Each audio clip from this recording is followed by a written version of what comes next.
Well, marketing's got a lot of different terms to it, or answers to how it could be. If we're talking about basically marketing where you're selling the most product that you can as far as the best possible price is concerned to the wider audience, getting the best value for the supply, in this case prawn farms, but overall including now the Australian prawn industry, wild caught sector as well.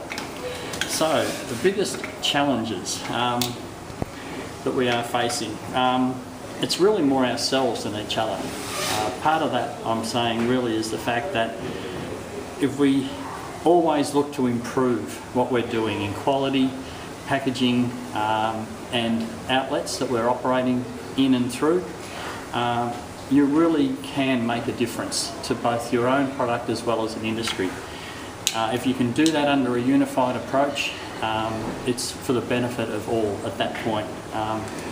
Obviously, with what we've just been learning lately about things that have happened in Northern Territory with labelling laws, it really can give this industry, particularly the prawn industry and the Australian seafood industry, a major leap forward, and it can change our landscape majorly in the next couple of years. Part of the reasoning with the labelling laws is that, as it was brought up in the talks that have been around, that it really has been perceived that if it says barramundi, it's assumed to always be Australian.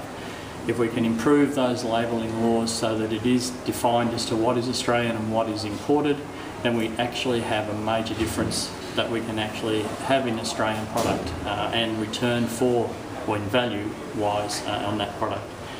Part of that would also be just in value adding as we can move forward, value adding Australian product only, and simply by that marketing of Australian products. So the challenge really is, in simple terms, really always improve your quality and unify your industries is absolutely critical.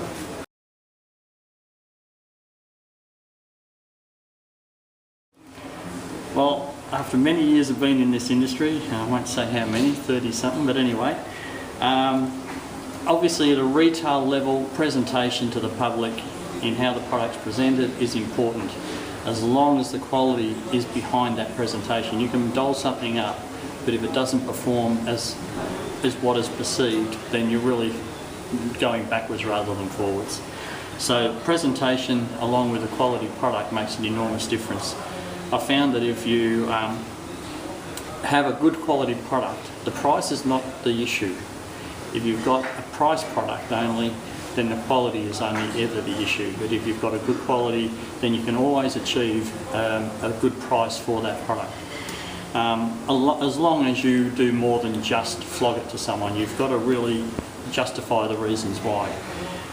So to me, this national prawn promotion that we've now started to activate is starting to actually really change the landscape, because you've got a unified approach. You've got, how do you say it, the industry really starting to feel good about themselves, and therefore then that will relate to what the product is that they're producing.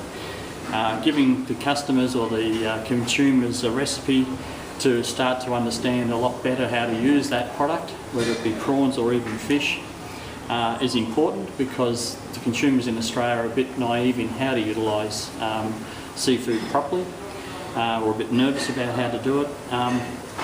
So yeah, to me, the actual best example we've got is what we've got right on the table at the moment, this marketing of Australian prawns. I think there's a couple that I would really suggest. It's one thing getting a single brand to happen. It's another thing making sure that everyone comes up to the same benchmark. So if we all have front and centre the unity as a beginning, but with the intention of making sure we look after the quality that we're responsible for, it will actually work. Because I've seen it not work. Years ago I put a brand out on behalf of about 25 farms. It only took one to screw it up, would be the nicest way to put it. But these days, because of the way that the health laws and quality assurance programs are, we've actually been able to isolate a couple of places, but most of or all of our guys that we deal with have actually got on board, and we've always got a consistent quality. The other part of that, the one lesson learned is you just never stop. You just keep going forward to make sure that if you've got a program running, you don't basically give it a use by date of a year or 2 years. You actually continue to push down that path. Tweak it if it's not quite right, but head on that path.